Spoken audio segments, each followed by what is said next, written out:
evening, good morning in Saturday in Australia. Evening here in Santa Fe. Good, everybody. Sit down, relax, enjoy. Hello, Rosetta. Are you at home, Rosetta? In your home? She's here. She's here. Right. Got her own little thing. It's, exactly. There you are. I can see you. Okay, I'm so happy to see you again in Melbourne. I'm sorry I can't be there. I don't think they'd let me in, isn't it? A friend of mine, she might be here, Fisha. She's been in Bali nearly a year waiting to get into Australia. Oh, yeah. No. So I've heard you got new variants there. It's everywhere, isn't it? yeah. Okay. Well, I mean, Melbourne, we're the ones who aren't in lockdown this time. Oh, So, that's interesting, isn't it? yeah, the rest of Australia's had snap lockdowns over the last few days, and Right. Well, you're ridiculously behind in the vaccinations. I mean, you did such a good job in the other way, then you failed with the vaccinations. It's crazy. Isn't it? they're starting to move on it now, though. I mean, that's going to make a difference. Yeah. So everybody, hello, people. Hello, there's Hillary and there's Rosetta and there's Sarah. Amy's there, Jenny, Yvette, Trudy, all you people there. Sevelin, hello, sweetheart. How are you, Melbourne? Good, everybody. Danae. Is that Danae? That's not Danae I know. It's another Danae. Oh, that's Diane. Sorry, Diane. Wrong name. Lou, Bruna. Hello, Bruna, darling. How are you? Happy to see you, sweetheart. Christina. Pia. Hello, sweetie. Okay, darlings, let's go. Let's go. So we'll do our wee prayer. Yes. Yeah, go on. You talk. I was just going to say thank you so much, Venerable Robina, for coming and offering these teachings to us. And we are very fortunate to hear not just from your understanding of the theory, but also of the practice of this idea of endless compassion without burnout. No fatigue. This is what we're all looking forward to. I know it's a tricky one, isn't it? So it's a really good topic, and Buddhism has got very practical, sensible ideas about it. You know, it's not something serious. Okay, darling. Yeah, absolutely do that. So what they're going to do is they're going to offer this little Tibetan Buddhist tradition, offering a replica of the world, and that's an offering. So think of it. So all you do is just sit there using your creative imagination, imagining all the marvelous things of the world that people use to make them happy, and pile them all up. And we imagine offering to the Buddha as a request for the teachings. And if you know the little kind of Buddhist gang sign, I always think of it as the mudras as gang signs. You know the Buddhist gang sign, then you do it. This is the universe. Who'd know? Okay, Doug, go on then. Who's going to sing? You're going to sing. I'll sing. Okay, darling. Saji poki jukshing meto ramri rablingji nidegen padi Sangye jingdu mikte uwa hidro kunamda jingla chepasho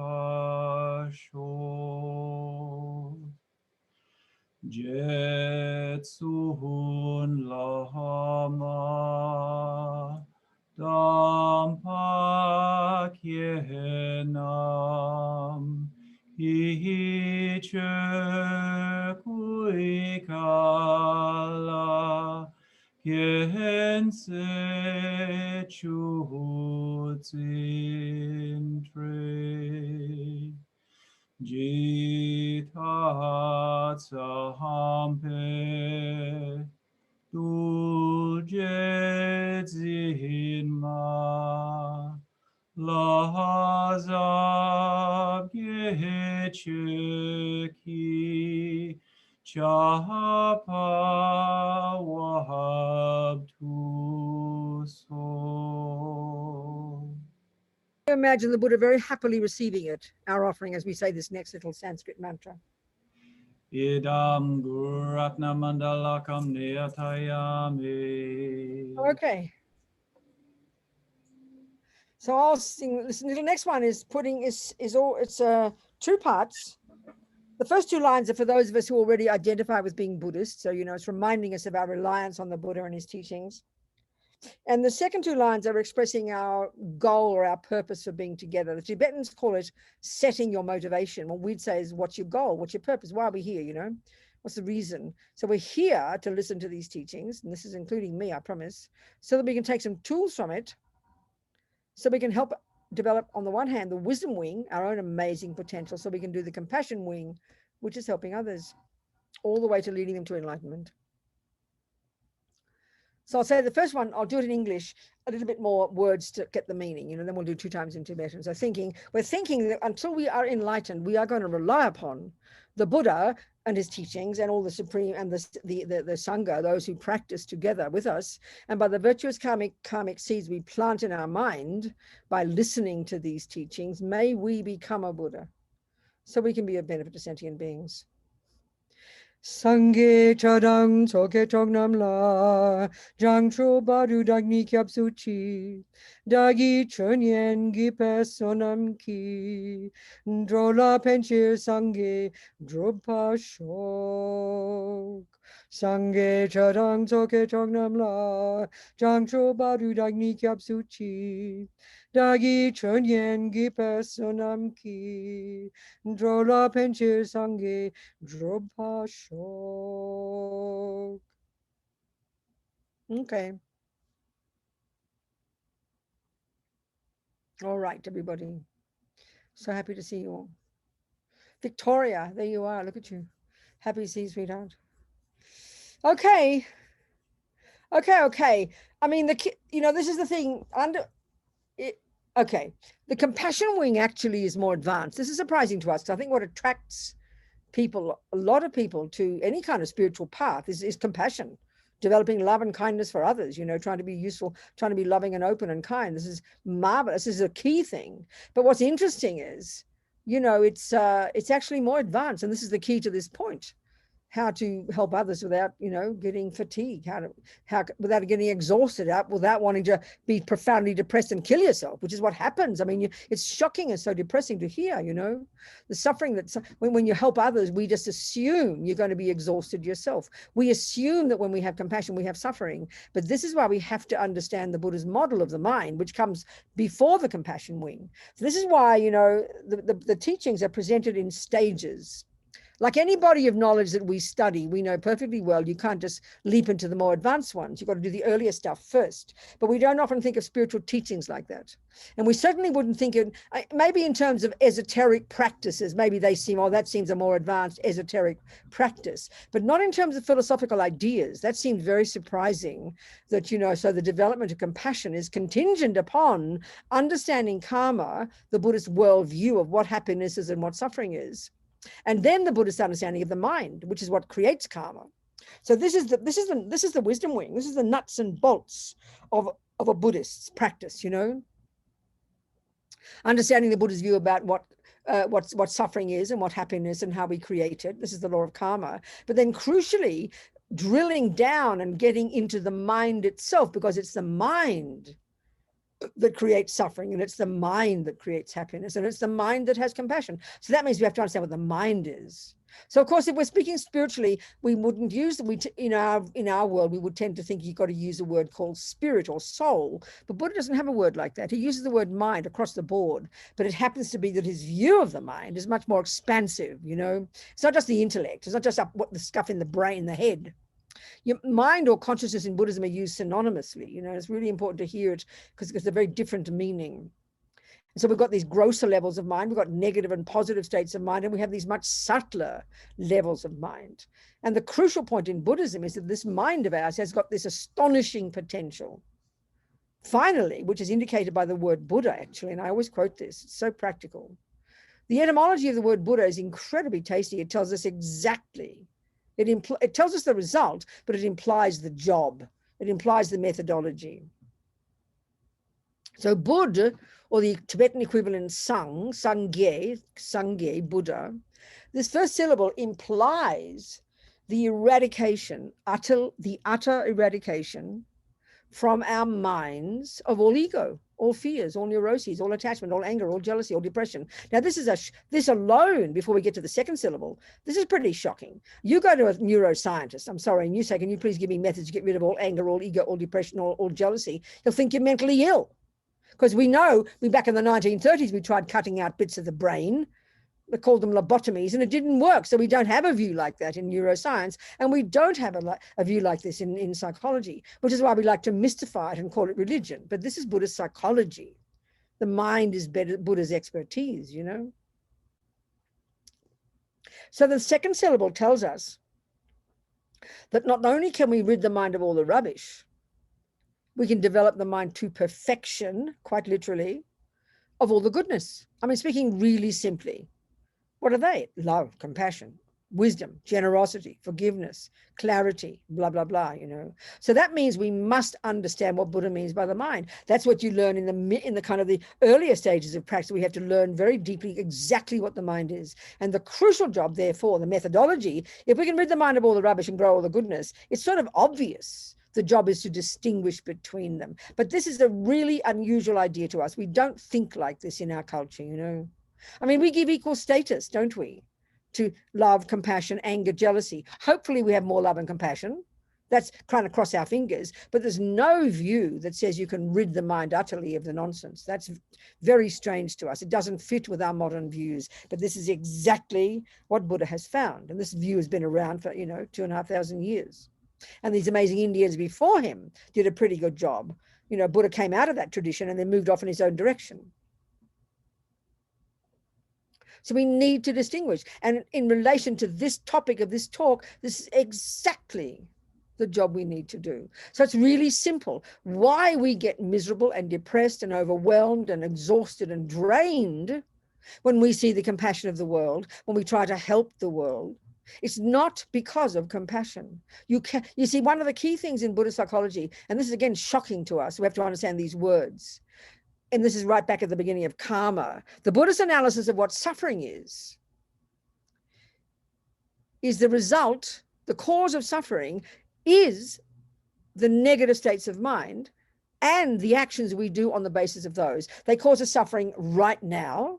And you can prove that. Check the last time you were anxious, jealous, depressed, arrogant, low self-esteem. Guess what? You were totally miserable right that second. And then there's the long term, because of the view of karma, that nothing goes astray, and that whatever we think within our mind and whatever we do and say on the basis of that, that leaves imprints in our mind, that programs our mind. And this is where the real deep analysis of Buddhism of what actually causes long-term suffering and happiness, which gives us the long-term methods of abiding by the laws of karma, giving up harming sentient beings, giving up killing, lying, stealing. Why? Because they're the actions our body and speech do based on delusions, based on anger and jealousy and depression, that leave seeds in our mind that will ripen like that in the future. That's the Buddha's view of karma.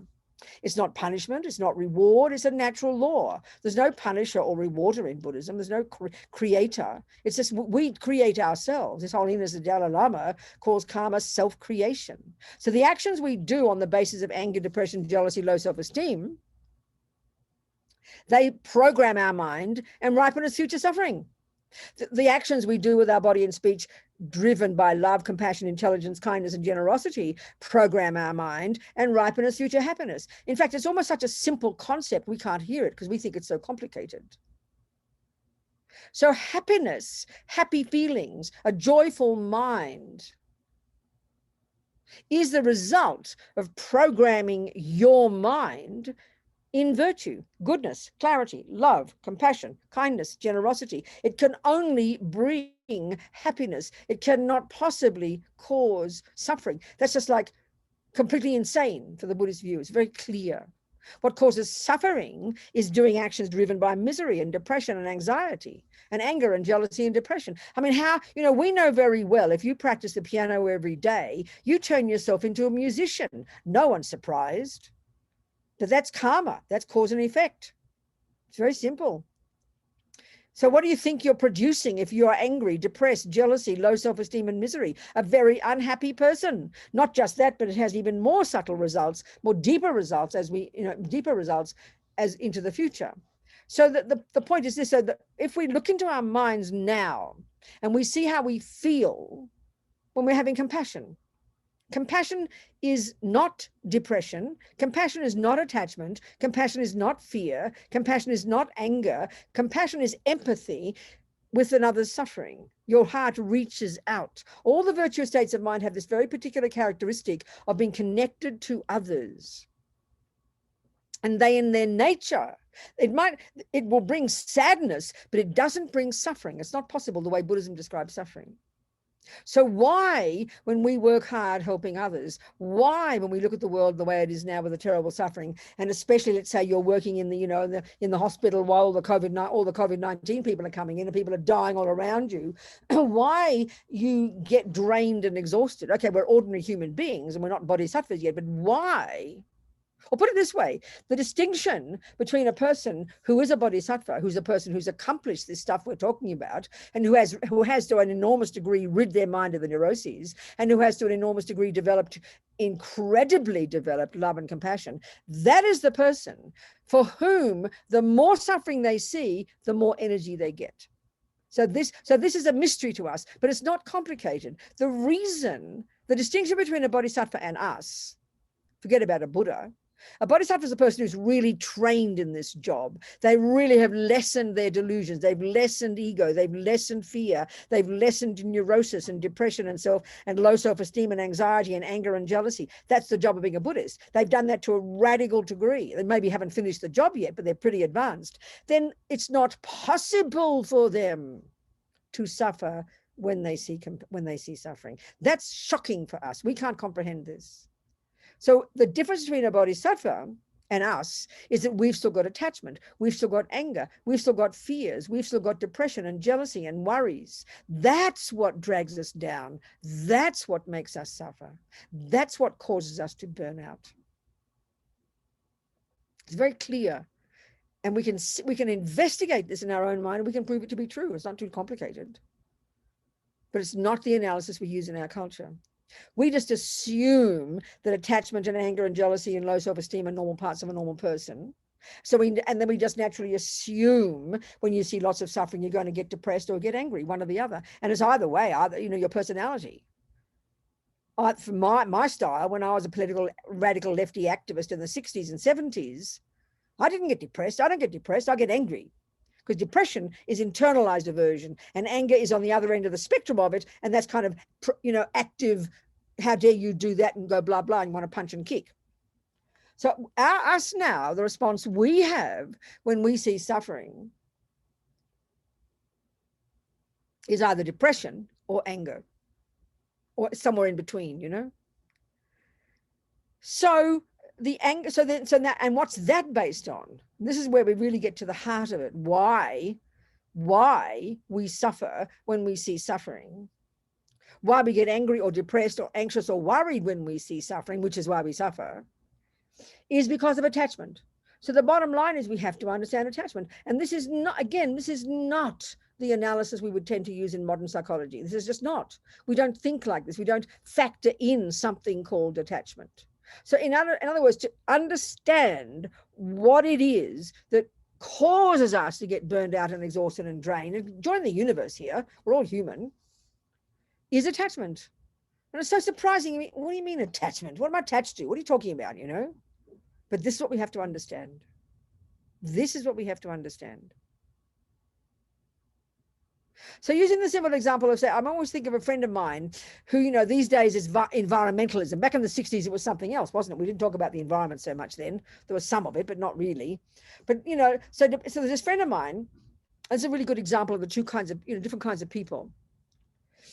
This friend of mine, she's really into the environment and she doesn't get angry. She's a very patient person.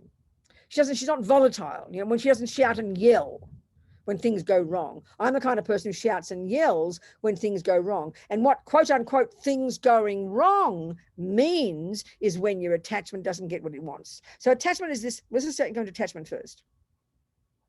And this is back in earlier stages before you get to the compassion wing. So attachment is this kind of primordial, deeply ingrained, instinctive state of mind, as far as Buddha is concerned, effectively the main cause of suffering in day-to-day life. it's the main voice of the deepest neurosis as far as Buddha is concerned, this primordial sense of a separate, bereft, lonely me. The main voice of that separate, lonely, bereft me is this emotional hunger to get what the me wants. So that's attachment, and it's multifaceted. And the key, so it's essential energy. It's essential energy, primordially deep, is to get only the nice things. It's a junkie for only the nice things. Attachment can only stand the nice things. Attachment only wants everything to be nice. And that, another way to put it, which is more brutal, attachment is this junkie in us that only wants what I want. It only wants what I want, which is what I think is the nice things. So this is the point. The millisecond in any one day that our attachment, which is so primordial, it's not even, it's sort of like at the level of assumption. It's not even proactive. It's not even kind of grossly there as a thought. It's just the deepest of assumptions, this primordial assumption. And this is join the universe here. Monkeys, dogs, ants, everybody has it at this subtle level. It's primordial assumption that that only the nice things should happen, which means I should get what I want every second. So the response when attachment doesn't get what it wants, and that's 1,000 times a day, is called aversion. Buddha talks about the 3 poisons. It's such a cute phrase. You know, you don't go to your therapist, oh, I've got the 3 poisons. Just tell you to shut up and go home. Whether you want to kill your husband. But the 3 poisons is this cute phrase Buddha uses for these 3 primordial states of mind that are the source of all the other dramas, like all the other negative states of mind that cause us so much pain. And they all subsume to these 3. So it's a very kind of really useful model when you get into it in more depth. So the root neurosis is this primordial sense of a separate me. And then on the basis of this me not being happy, it then has this emotional hunger to get what the me wants. And that's every millisecond of the day at the deepest level of our being, and drives us, this assumption. And then the panic attack when it doesn't get what it wants. Now that's called aversion. So there's attachment and aversion. And we run between these like 1,000 times a day. I mean, you've all heard this 1,000 times, and I've been saying it 1,000 times. And every time I say it, I begin to understand it a bit deeper. So thank you for the opportunity. So aversion is the response when it doesn't get what it wants. So now there's me back in the 60s. I had lots of kindness, lots of love, lots of compassion for the world. And then I became an activist. And so then, you know, I started out there demonstrating, having compassion for all the suffering people, for the poor people, for the black people, for whatever it might have been, the female people, whatever group I was at the time. I kept changing my groups. The millisecond then, so this is the point. In one part of my mind, there is definitely compassion. I saw the suffering. I saw the poverty. I saw the sexism. I saw the racism. And this is the point. My compassion was moved. That's a fact. But what I didn't see, because I didn't have this analysis, was at the same time, my delusions, the voices of this neurotic I, the attachment in particular, was freaking out, because when it saw all that sexism, all that racism, 1, there's compassion, but 2, there was anger right there together. Now, we consider this normal. Other people, my friend, the one who's in the environment, who doesn't get angry, she gets depressed instead. But that's an internalized aversion. So her attachment is on the one hand, and then she's got compassion on the other. And they're all working together, you know. I mean, they're all working side by side, although we don't distinguish them like this. So her compassion is there, all the suffering of the world, my God, the planet, the way it's going. And, you know, what am I going to give my children when they grow up? So that's her compassion, just like mine. But when her attachment didn't get what it wanted, which is right there, then she didn't get angry. She would have panic attacks. And even when she was driving the car with her husband, she said she couldn't even open her eyes because she was too freaked out. She started having visions of all the world collapsing. So her attachment, when it didn't get what it wanted, it turned into depression and despair. My attachment, when it didn't get what it wanted, turned into volatile anger. But they're both expressions of the same state of mind. Aversion, which is the response when your attachment doesn't get what it wants. That's your negative side. Now you've got your positive side, your compassion, your love, your generosity. I mean, I worked so hard. I didn't even get a salary. I worked day and night, demonstrating, doing all these organizations, trying to make the world a better place, you know? So you can have all that good part. So the people who get out there now and work for all the poor people and work here and work there, that's their compassion. That's their love. That's their kindness. But why we suffer is not because of compassion and love and kindness. We suffer because of the attachment and the aversion and the jealousy and the panic and the freak out. But we don't think this way in our culture because we just assume it's normal. So the key to success in growing your compassion is lessening your attachment and anger. So as you lessen, it's sort of like, have the view that, you know, there's a lot of teachings, and especially Lama Yeshe in his book Mahamudra, which I think we've talked about. We talk about the pure nature of our mind. Now, this again is not, you go to a neuroscientist and ask them for methods to discover the pure nature of your brain. I think you're demented, because that's what they think the mind is, not for the Buddha. So, you know, the mind finally, when it is unencumbered by all these delusions, Buddha, you will only have joy, bliss, compassion, wisdom, kindness and generosity, and enormous enthusiasm, and enormous power to never give up, being a benefit to others. But the key to success to become that level is to do the earlier part of the work, under controlling your body and speech, don't harm others, control your mind, let go of attachment, let go of anger, let go of jealousy, let go of low self-esteem. That's the process. And the degree that you lessen attachment and anger and the rest is the degree that you grow love and compassion and enthusiasm. I mean, this is the essence of the whole practice. But the key to this is to understand the distinction in Buddhist psychology between the neurotic and the virtuous states of mind. We don't like to think like that. Virtue, we don't like that word in psychology. It sounds very judgmental and punitive and religious, you know. But the Buddhist view of the mind is so clear. It divides all the thousands of thoughts and feelings and emotions we have into precisely three categories. Those that are deluded, ridiculous, I-based, fear-based, that cause suffering and cause us to harm others. Those that are valid, reasonable, love, compassion, wisdom, kindness. And then the third lot, I call them the mechanics of the mind, like concentration, good memory, all of these things, you know. So the key thing is the distinction between the neurotic and the positive and the negative states, the virtuous and the non-virtuous. And these are the words, we don't hear it in a punitive way. The Buddha's view is that there are very specific characteristics to the mind when it's love or kindness or compassion. And there are very specific characteristics that when to anger and aversion and jealousy and depression. And one of the key ways of just talking colloquially, but we recognize it, of distinguishing between them is, you know, let's say I'm in love with Fred. We can talk about there are two main states of mind there. One is attachment and one is love. Now, as far as we're concerned, we practically conflate them. We practically think they're the same because we don't have this particular analysis of these different states of mind that Buddhism has. So attachment and love, as far as we're concerned, like I said, we conflate them. We think they're the same. So we don't make a distinction. So I love Fred. 99% in the beginning is attachment. So what's attachment? Now, if you had attachment on its own, and we don't ever have it on its own, we always have some love and compassion to go with it, and that mitigates it. That's our saving grace. But, you know, if you think of a person in our culture whom we would say is psychotic, one of the phrases we use, you know, for a really demented, deluded, really crazy person, you could simply say that they can't act, they don't have much love and compassion. They don't have much empathy. They have mostly attachment to get what I want. And so that's the vampire. So if we had mainly attachment, if I had mainly attachment in my relationship with Fred, I'd be one of those psychotics. That's really the way to put it. I would only see him through the lenses of what I want. I would see him only in terms of his fulfilling my needs. And when he's fulfilled my needs, I'll eat him up for breakfast and spit out the bones and go get someone else.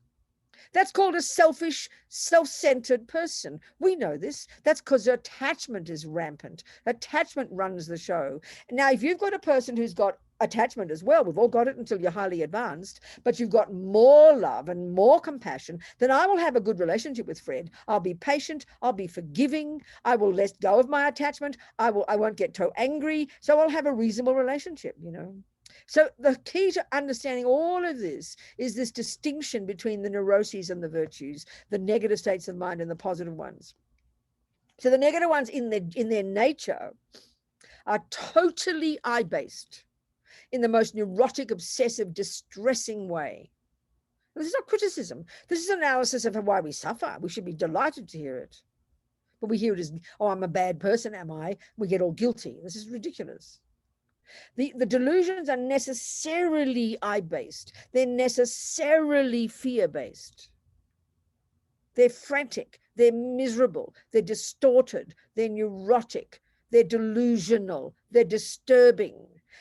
We recognize them sometimes when they run the show, but most of the time, because we're fairly nice people, we're not running around raping and killing too many people, then and the irony is it's harder to see our negative states of mind because we think we're such nice people, especially if you're a patient person. You think you're the nicest person on the planet. Oh, I don't get angry. But what do you think you get? You get anxious, you get depressed, you get worried, you chew things like a dog with a bone all day. That's because that's how your attachment manifests, you know?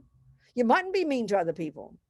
And in fact, even you've got a lot of this kind of attachment, but you're not angry, you'll end up being like a doormat because you can't see your mind. You can't see how your attachment's working. So this is really subtle stuff, you know. It really demands getting real clarity into seeing and identifying and distinguishing these delusions from the virtues, you know, and then cultivating, actively, proactively growing the virtues and proactively lessening the delusions. You know, we can mold our mind, Lama Zopa says, into any shape we like. So this is a really full-on proactive job, you know. So the delusions are I-based. So if you think of a really self-centered person, that's because their delusions are rampant. And you can see them, they're horrible. They're horrible to be around. They're mean. They can't see anybody else. They're totally demented. And that can manifest in many different ways. You could have a person who's totally self-centered, you know, and who's like attached to jumping on 14 girls a day. You're going to see another person who's totally self-centered and likes to steal. You can see a person who's very self-centered who just likes to look in the mirror all day. They're all different variations, you know. But then you see virtue. So anything in my relationship with Fred that makes it worthwhile are the love, compassion, generosity. Now, what's the characteristic of those is that they're connected to Fred. Attachment is just a fantasy in my own mind. I've got my attachment glasses on. They distort Fred. They're self-centered. They're frantic. They cause me to manipulate. They cause me to crave. They cause me to demand, to expect. They're really horrible. But the virtues are connectedness. I see Fred. I want, you know, and there's much more space in the mind. The virtues are spacious. The delusions are neurotic and concrete and I-based. We've got to be able to see the difference, you know. And when we do, it's a revelation. But we assume they're all, like I said, we give them all equal status as all normal parts of a normal person. So we don't spend much time identifying each one. And part of the problem too, in our culture, any internal work we do, we you know, it's very involved in discussing and analyzing the external event and the person and the thing. You know, if I've got problems with Fred, I'm going to talk about Fred the whole time. I'm not going to be talking about my anger and my attachment, but they're the main problem. Fred's got his problems, yeah, but they're his problems. Mine are my attachment, my anger, my anxiety, my jealousy. So the bottom line is the delusions cause me unbelievable pain and cause me to harm others. And the virtues cause me incredible happiness and cause me to help others. So the job is to lessen the delusions and grow the happiness and grow the goodness. That's it, you know, that's the bottom line. But we've got to identify them.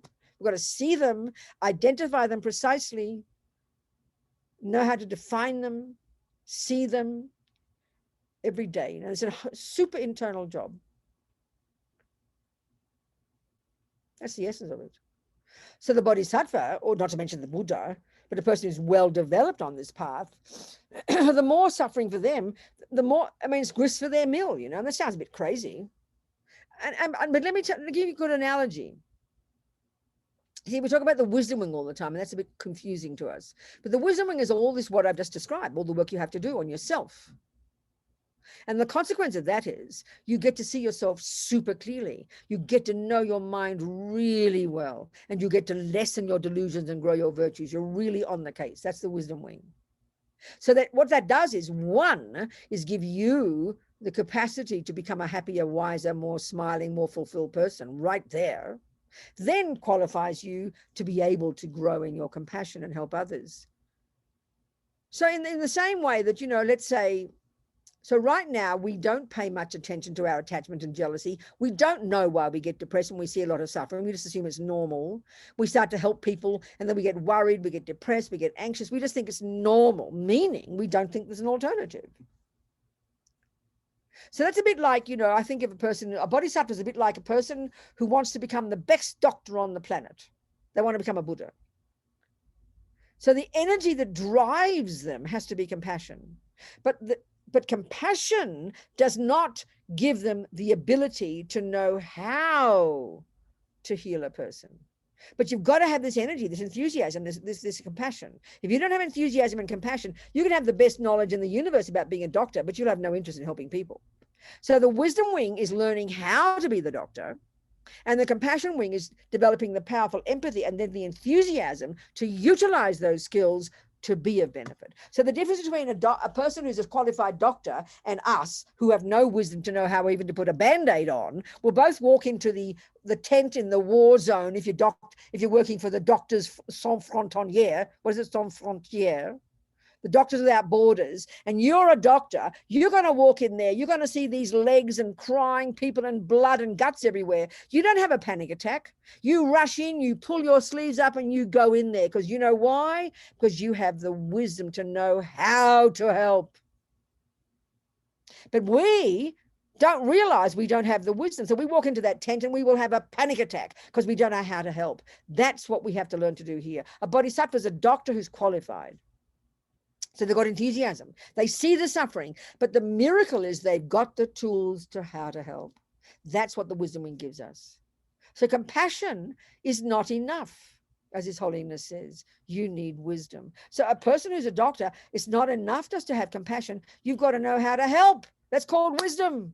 And wisdom is what you get by working on your own mind, which means you learn to know your suffering. You learn to know the causes of your suffering. You learn to lessen your suffering and lessen the causes of your suffering. They are the techniques that you use to lessen your own suffering. And now, combined with compassion, they are the techniques you use to help others lessen suffering. So understanding this relationship between the wisdom wing and the compassion wing, that's the key to success. So, of course, right now we've only got so much wisdom. Maybe we can put a few Band-Aids on. So maybe, it's like you got to know where you're at. So you can't force yourself to do more than you've got. If you don't have the wisdom, you don't just leap in and do anything and cut a person's leg off. You can only do what you're capable of. But we've got to know where we're at,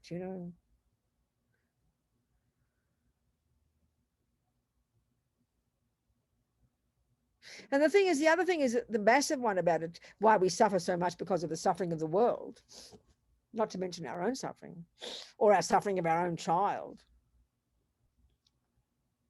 is because we're not confident enough. If we're a Buddhist, let's say, but we're not confident enough about all the views. I mean, if you're a committed Buddhist, you're learning about karma, you're learning that Buddha's teachings explain to you why there is suffering. So that's a really tough one for us. That's enormous. That's an enormous one for us. Because I mean, in like in India, in India, in those Asian countries, in Tibet, the law of karma is the most natural thing in the world for them. It's just been in the bones of their being for thousands of years, or Tibetans about 1200 years. So that's just a given.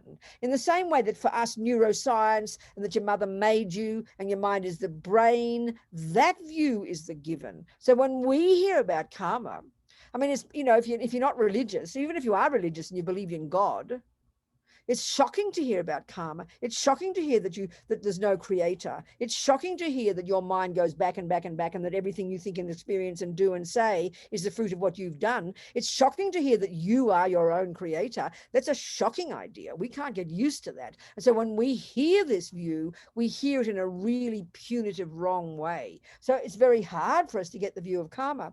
But if we don't have an understanding of karma, of what suffering is and what the causes are, we can't possibly do the work on ourselves, and then it is impossible to have proper compassion for sentient beings.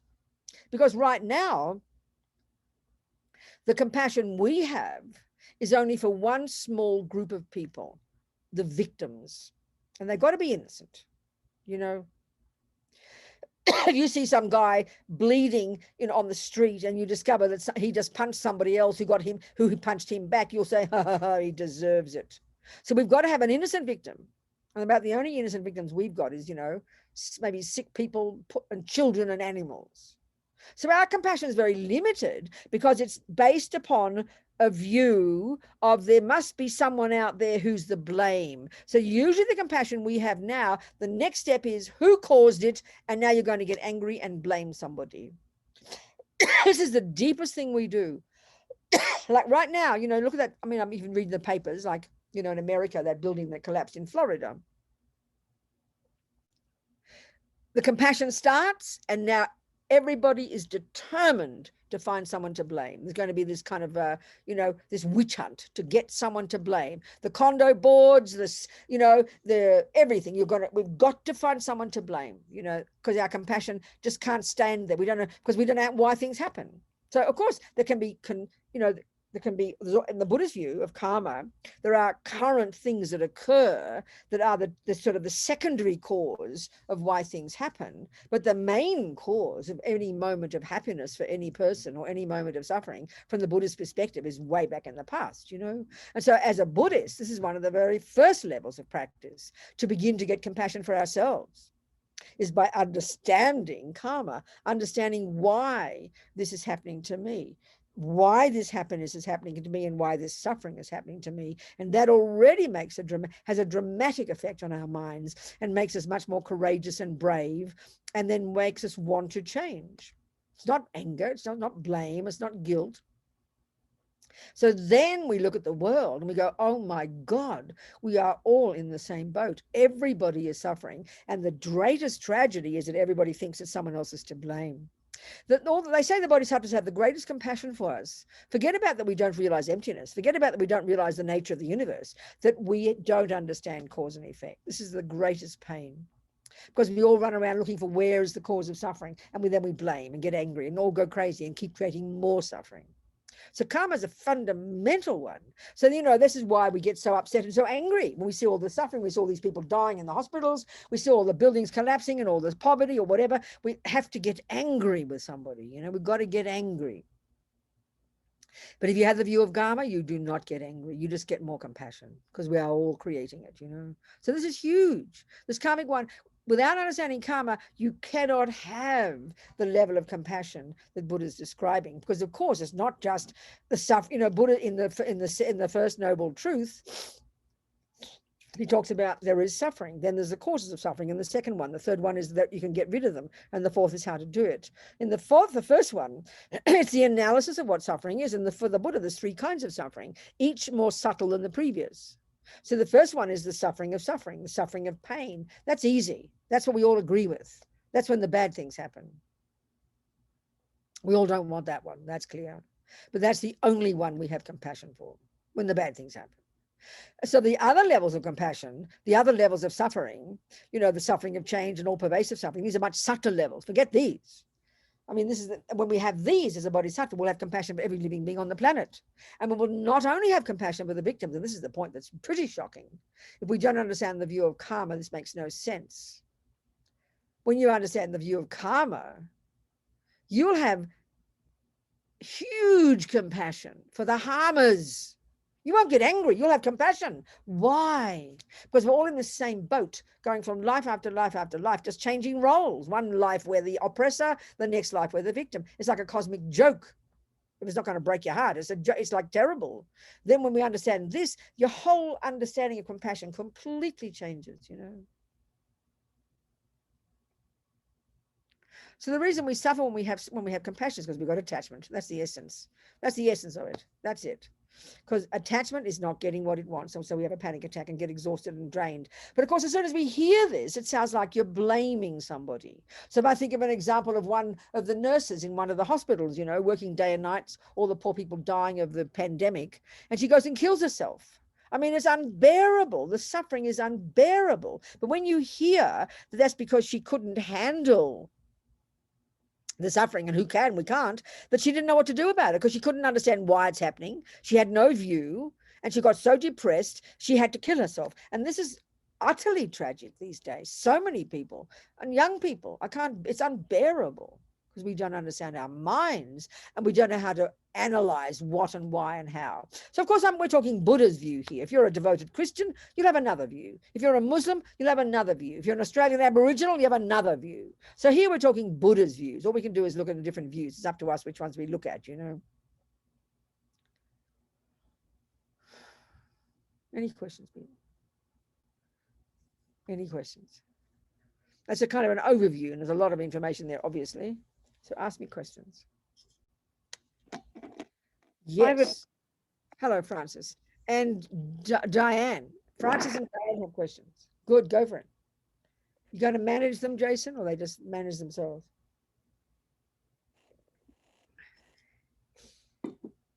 Yeah, go talk to me, somebody. Yeah, so Diana, if you'd just like to ask your question, and then Francis after that. Okay, thank you. Good, sweetheart. Thank you, darling. I'd just love to know the precise definition of brain, mind, and consciousness. Good, okay. Yeah. Okay. So for the Buddha, it's super clear, and this is coming from the Indians before the Buddha. I mean, 3,000 years ago, as His Holiness the Dalai Lama said, these amazing Indians were the ones who first began the investigation into the nature of self. And what they investigated was what they call the mind or the consciousness. Okay, the Hindus have a thing called a self, an Atman, which is like a soul, but they talk about a mind or a consciousness, and that's the Buddha's view. It is not physical. It is not a function of the brain. It doesn't mean that at a grosser level of our mind, we don't need a brain. But the key point to get used to is when you say the word mind or consciousness in Buddhism, you're referring to the non-physical capacity for cognition.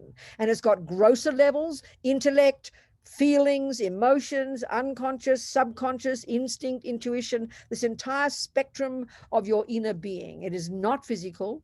It is not the handiwork of a creator. It is not the handiwork of your mummy and daddy. It is not a function of the brain. It's got grosser levels. And the crucial point, and these Indians 3,000 years ago investigated and found this, it's got these much subtler levels of cognition that absolutely do not depend upon the brain. The grosser level we function at, it is evident that we need a brain. We need eyeballs, and we need eardrums, and we need physical body. But we've got the mind and the body, and they are distinctly different, although they are utterly interdependently connected. But we've got these subtler levels of mind that don't depend upon brain, that don't depend upon the grosser level. That's the key finding of these Indians before the Buddha and of Buddha. So brain, I mean, I would say, without insulting the neuroscientists, that before I say that, in the Vajrayana teachings in Buddhism, the more esoteric teachings, they've got a very clear presentation. They talk about, we've got gross consciousness or mind. These words are synonymous. Mind and consciousness are synonymous, okay? We've got the grosser level, which is the sensory level of our consciousness, and that exists inextricably with a gross level of physicality, the brain, the body, etc. That's the part that we know. But then when you go through the death process, and that completely ceases, when the senses cease and the heart stops beating, that's death in the West, but not for the Buddha. We now are accessing our subtle consciousness, which is inextricably linked with a subtler level of physicality.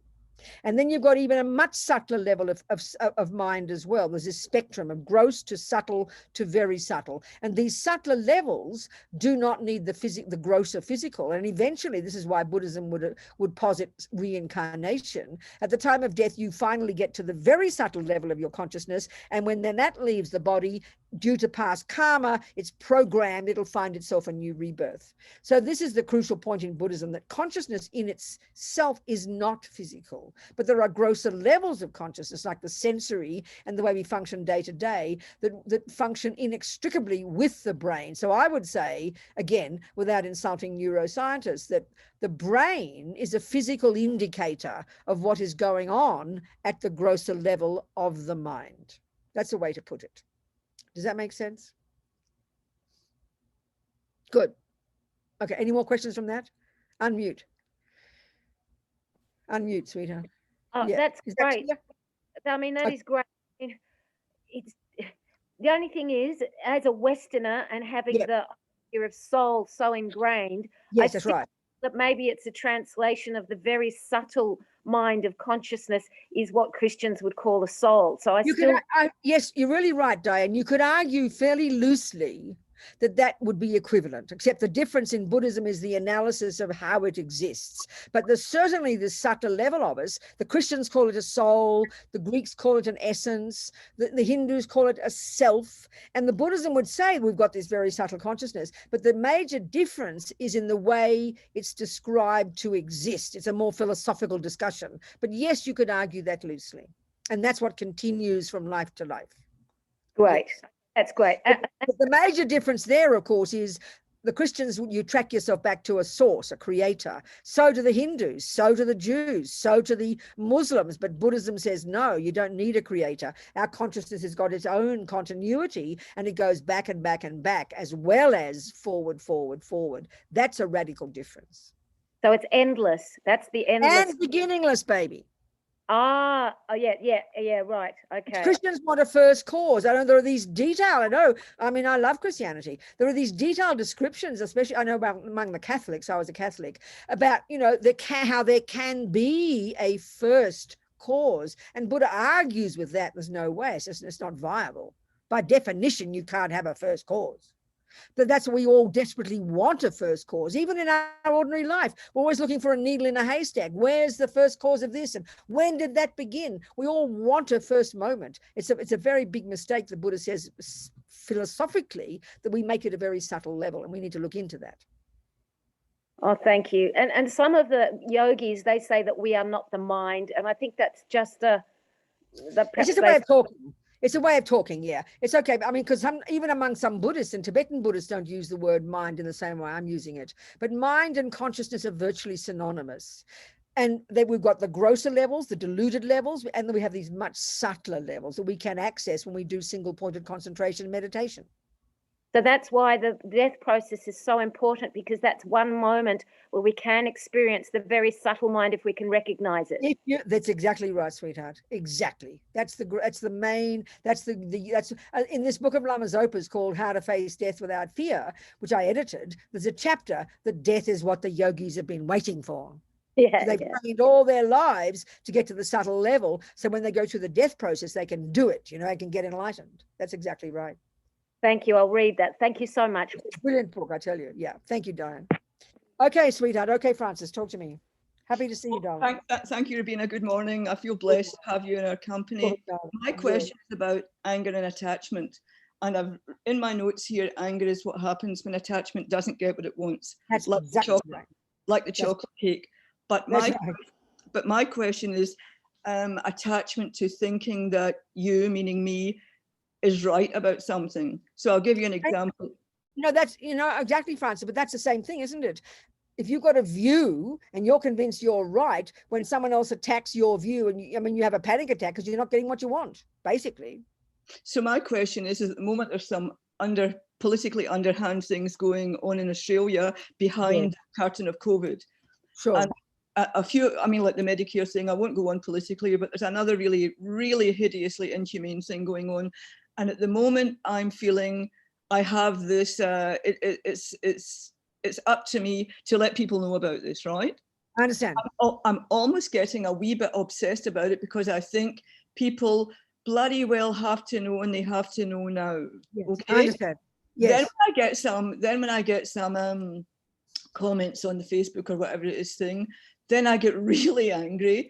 That's right. My thing is, what kind of teaching can I do to balance this? Because I do think I'm doing it out of compassion. No, this is such a classic example, Francis. This is such amazing example. So this is where we've got to learn to have some wisdom. So put it like this. The fact is, you might be right. You might be right, Francis. You might be right. But that could be wisdom. Now, But compassion is the ability to know, and wisdom included, to know that that what you will do will have an effect. And most of the time, this is what much of our political activity is about. We see the poverty, we see the racism, we see the sexism. We are right, Francis, but the conditions simply, it's like bashing your head against a brick wall. So it's just plain stupidity to rant and rave and go on about it, because everybody does that. Look at whether you're a right-wing fanatic, whether you're these conspiracy theorists who went and attacked the Capitol on January the 6th in America, completely convinced that the world's run by a bunch of pedophiles, all run by Hillary Clinton. Everybody's got a view, Francis. Everybody has a view, and we might be right and we might not be right. But then the wisdom is knowing when and how to help. And 99% of the time, sweetheart, we can't. And that's why we've got to have perseverance to never give up, doing what we can. But getting on our high horse and getting all righteous, that's when we can go crazy, you know. You can see this already. You're making yourself mad, you know. Yeah, I'm feeling it. That's right. And then in the end, we can all start to have conspiracy theories, and then we completely forget about karma, because this is a very subtle understanding of karma, that if let's say you write about something and the 6 people you are trying to tell about it have such different views, have such different karma, that they can't even see what you are seeing. So then there's no benefit in shouting and yelling. So we've got to have enough wisdom to see other people's minds before we know how to help. This is what wisdom is, and this is really powerful, Francis. So if we can do something to help, do it. Yeah. But much of the time we just make ourselves insane. Or put it this way, there's always been suffering. There's always been political corruption since beginningless time. But the trouble is, as soon as we discover it, then we start getting on our high horse as if it's sort of the first time we've ever seen it. I mean, I'm not being rude here, but the only people who start foundations for raped children is the parents of a raped child. But I'm sorry, children have been being raped since beginningless time, but we don't care until it's our child. And then we get all uppity.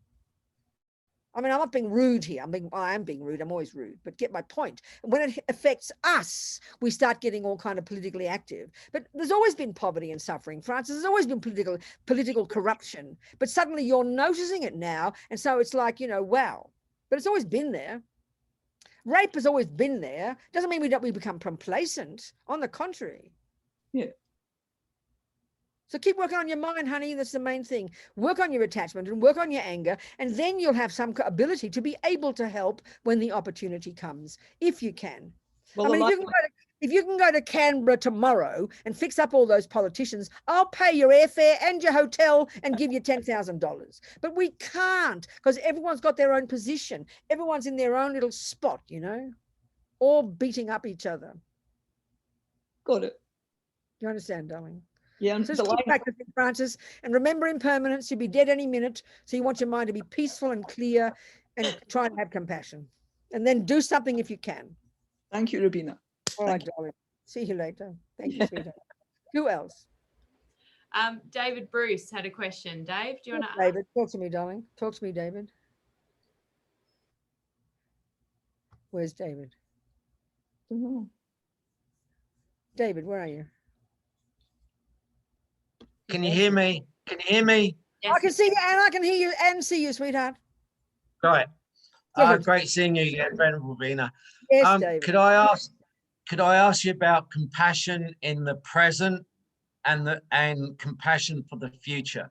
So I hear the example by His Holiness. There's no point in giving all your money away and you're not feeding yourself or whatever, because then you starve, and that's being stupid, sort of thing, Right. And I've now, so I give to charity to be generous in the present, okay? But I also, in planning for future, I've now got a mortgage, and I'm thinking that if I pay this off quickly, then that's my retirement. So then I can, even though I can't work, I can then go and volunteer. I'm providing for the future, so I can still do things to help, yeah? Because I won't be able to work and live forever, or not as a human. That's right. But then I feel and I know that's a delusion of not guilt, but this pulling of I should live just in the present, you know, be in the moment. But there again, I'm sort of thinking, well, I should be planning for the future, because if I'm getting to 80, then I haven't got anything. Nothing wrong, David. Your thinking is perfect. Don't worry about it. Your thinking is perfect. I mean, if you know, it's all a question of what you're aiming for. So if you want to give up all your money and go off and live like a hermit, that's perfectly fine. But your life isn't like that. So you make reasonable, intelligent decisions based on your life, based on, you know, your view that if you do have a reasonably long life, let's hope you are going to be here when you die, you know, before you die, you're going to be here for a while, then you do have your mortgage and you do have your house. And then, but remember, David, you could die tomorrow. So make sure you get a will and make sure that you give your house and your to somebody else once you've died, because that's also really powerful generosity. So yes, you're totally sensible, but have there always, whatever you do, do it with the right motivation. That's what makes it virtuous. Not the action itself. I mean, you could give your money away with a really self-centered motivation, so it's not Dharma at all. Your motivation is what counts, David. Okay. So there's no greater, there's no sort of, yes, I do understand. There's no sort of greater prevalence to being in the moment to being in the future. Both are equally important. No, there's a way of talking about that. I mean, you know, being in the present means not getting caught up in all your dramas, really. Being in the present means, of course, there is only the present if you think about it, but if you do the present properly, it will produce the next present, which is called the future. So, of course, there's ways of looking at it. Okay. But, you know, it doesn't mean just becoming... living in the present doesn't mean you become nihilistic and think the future doesn't exist. That's foolish. Yeah. Understand? Okay, now I understand. Thank you. Good, really appreciate it. Thank you. Thank you so much. What else, people? Anybody else? Julie has a question, Venerable Robina. I think it's going back to what you were saying about your friend talking about the environment. Good, yes. So Julie says, Sir David Attenborough has said that we have 18 years left to turn around what we're doing to wreck this planet, and then there'll be no turning back, and the inevitable destruction of life on this planet. Yes, you just like to hear your thoughts. So I don't know, Julie, if you had a further question or, Well, Julie, I mean, go on. Who's saying? Where's Julie? Is she there? Talk to me. Where's Julie? Julie West, is it? Yes. Sweetheart, hello, darling. Happy to see you. Darling, I mean, of course, it's like, it's probably right. You know, he's probably right. What can I tell you? He's probably right. So meanwhile... We have 18 years left. Yeah, right. So then what do you get from that? What do you answer? Well, nothing else we're talking about is as important as this fact, because it doesn't matter about, we should all be, I just don't understand. All I'm saying is this is the one thing that we all should be focusing on. Why is that? Because what have you done? No, but that's just assuming there's only a human realm. That's assuming that, I mean, no, that's too narrow-minded. But put it this way. I don't know. I just think that. Put it this way. It's a big, but if you take the, okay, Julie, if you take the, this is my answer. If you take the Buddhist view is that our mind goes back to millions of lives and it will continue millions of lives. And that if our mind does continue, we know we want happiness.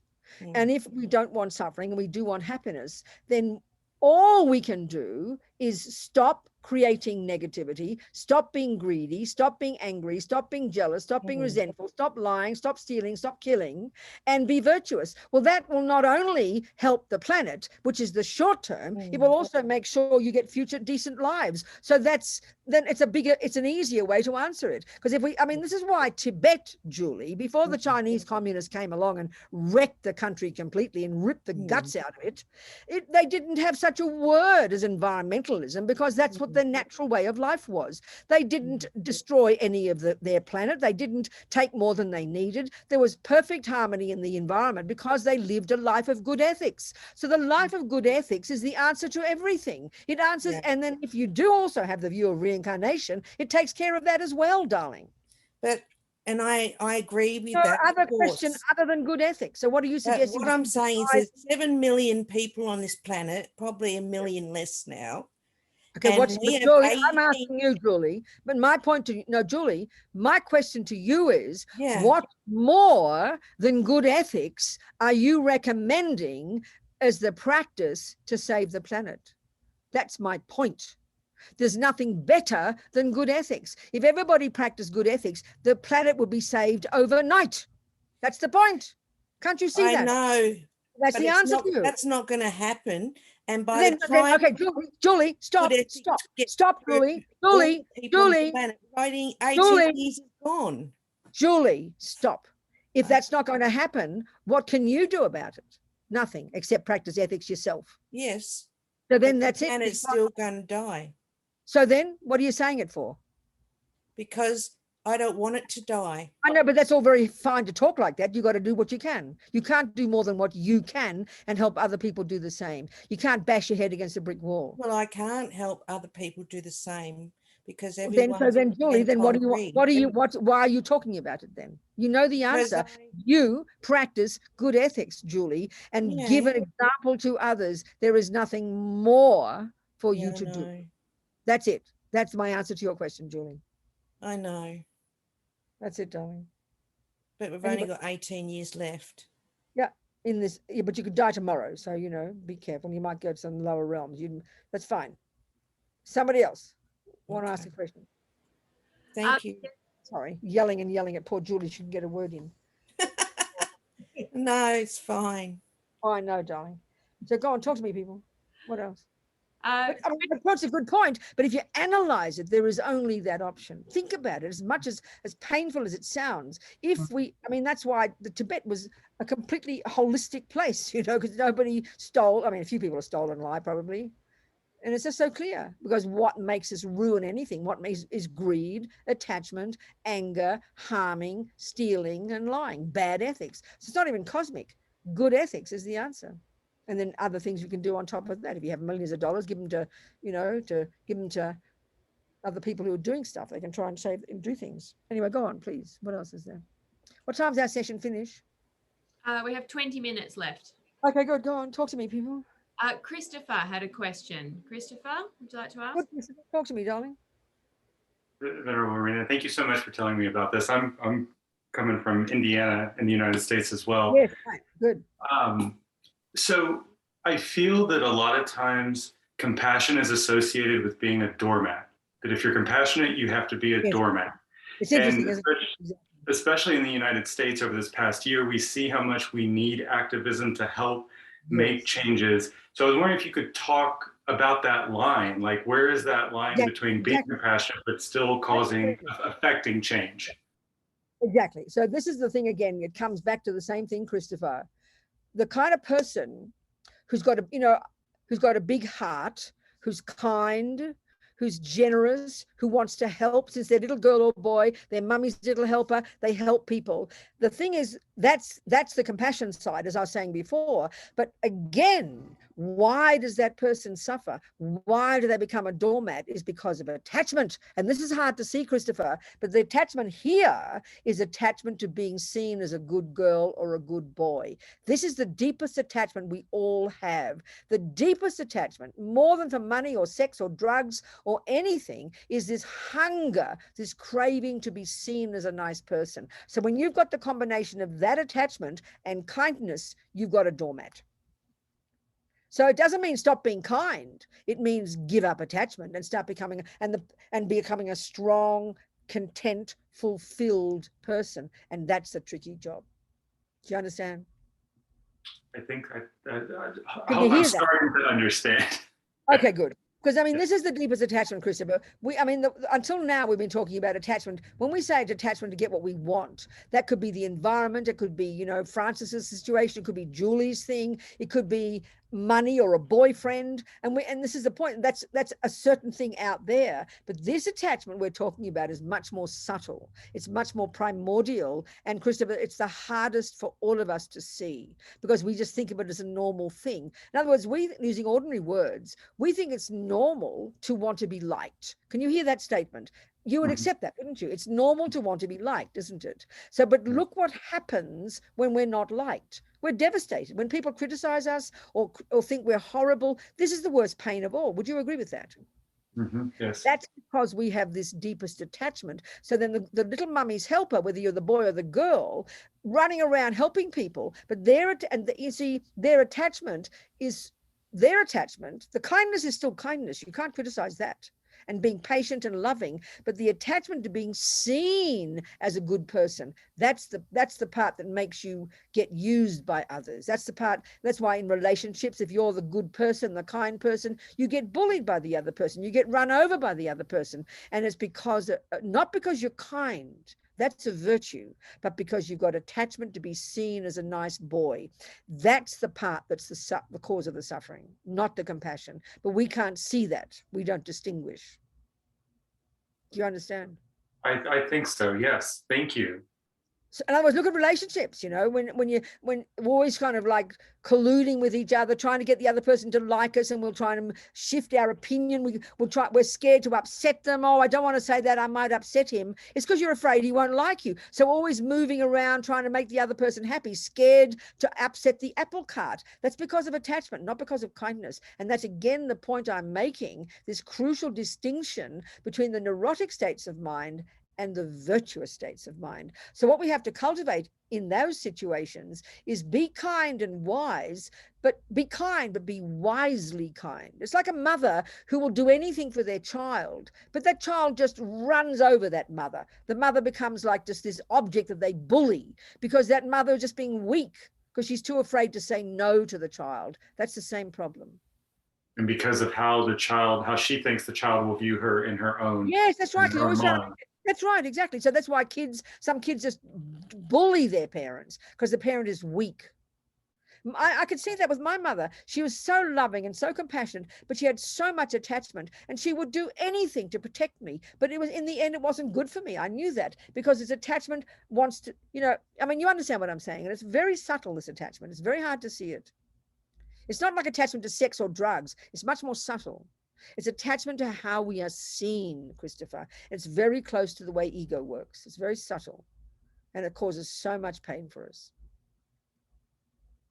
You with me? Yes, thank you very much. Good. Thank you, Christopher. What else, people?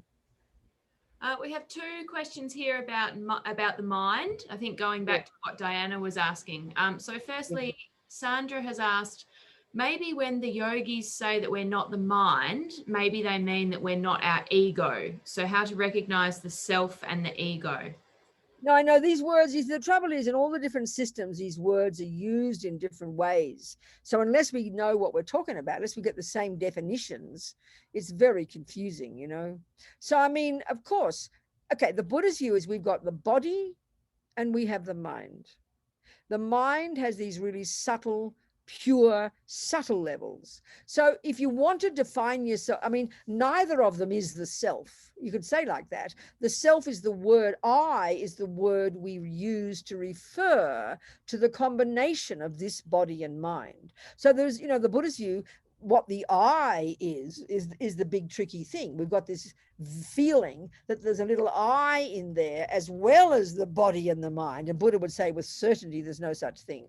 So if you want to say, though, what is, you know, the main part of who we are, it's certainly the mind. The body is just this temporary baggage, you know. The mind is what goes from life to life. But it's not technically the I. Of course it's not.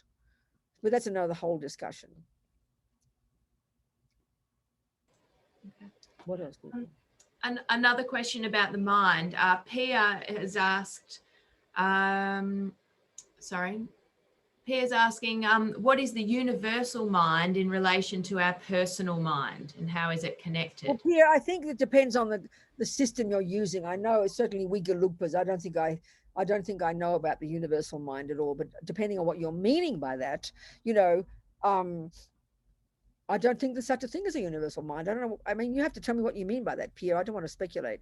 There's no such thing as a universal mind as far as I can understand. I think the term universal mind is coming out separate to the Buddhist tradition in the sense of, because I work as a coach, and the framework that I'm working from, they talk about mind with a big M, consciousness and thought, and being as being the three fundamental principles of human existence.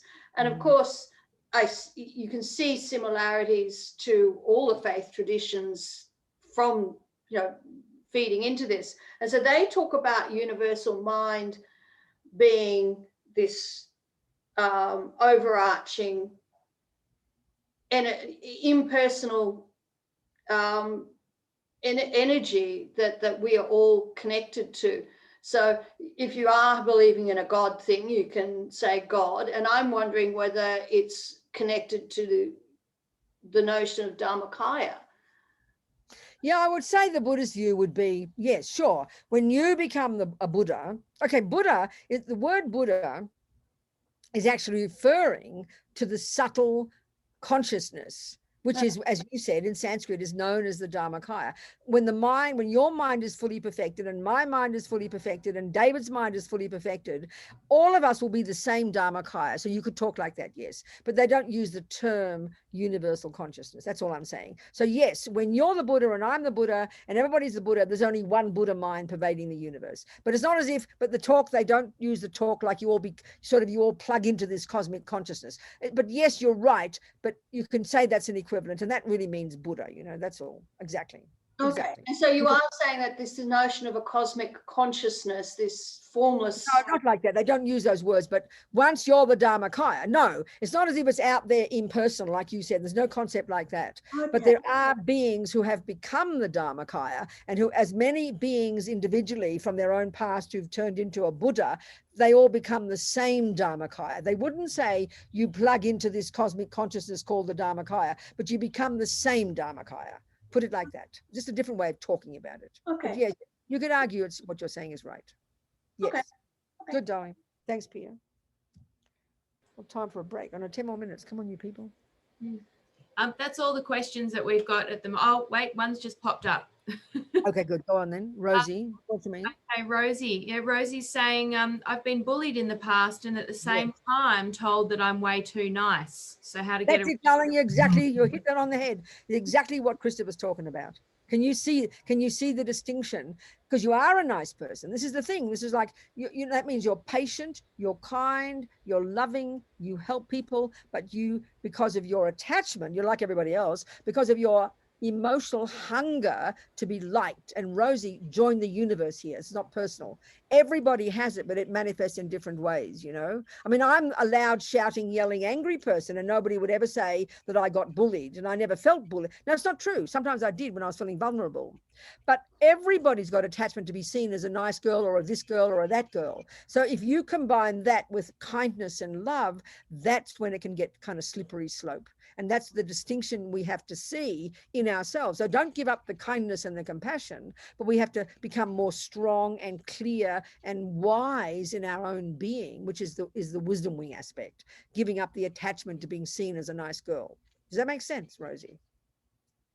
Yeah, it does make sense. So, but I wonder what the method is in being. I know the method is the path, and practicing seeing my own attachment. That's right. That's right. Being seen as a good little Greek girl. Yeah, that's right. Exactly, Rosie. Yeah. And it's really subtle, darling. Rosie, this stuff. This is the subtlest attachment to go. This is the deepest one. They say the yogis in the mountains who've given up everything, given up sex, drugs, rock and roll, the works, they're still thinking of what the people in the village are thinking about them. This is the hardest one for us to see, Rosie. Yeah. We all know we want to be loved, but we don't notice, we don't realize that every second of the day, there's this little Rosie in there, or little Robina in there, thinking about what people are thinking about me and trying to adjust our behavior to get to be seen as nice. It's so complicated, but everybody's got this. It's the closest to ego grasping you can get. And some of us, it's more rampant. Now, especially if you're a nice person, it appears to be more, that's why we get bullied. That's why we get, I mean, we all know as soon as a victim stands up and becomes strong, then the whole dynamic changes. That's one of the things, like learning to be brave in the face of other people. Because, this is what I've seen. Bullies are really very fragile people. They like a victim. So the moment a bully meets a victim who turns up strong, look at two dogs fighting. As soon as one dog becomes more strong, the other one goes to the ground, all craven. As soon as the craven one becomes strong, the other one goes down. So bullies are actually very weak.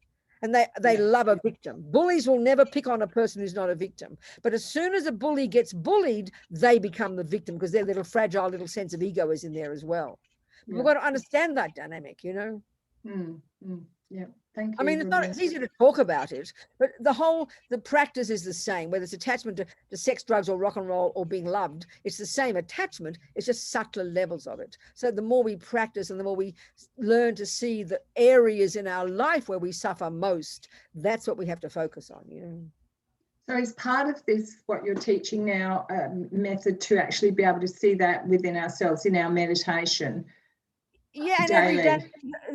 Well, you see, the first point is to get this. What I'm really saying is too that this view of the mind in Buddhism that is very distinct, which is this distinction between the neuroses, including attachment and anger, and the positive qualities. There's a big distinction, but that's not the way we talk about in modern psychology. So it's quite a distinct one to get even theoretically the understanding of what attachment is, what anger is, what fear is, what jealousy is, the way they're all rooted in the I. They're rooted in this wrong sense of an I, so that you might be either, you know, in other words, what's interesting to see, for example, a person who's very arrogant, the bully is a good example. A bully is showing arrogance, but the flip side of that is low self-esteem. The bully can easily turn into the victim because both low self-esteem and arrogance are the flip sides of each other.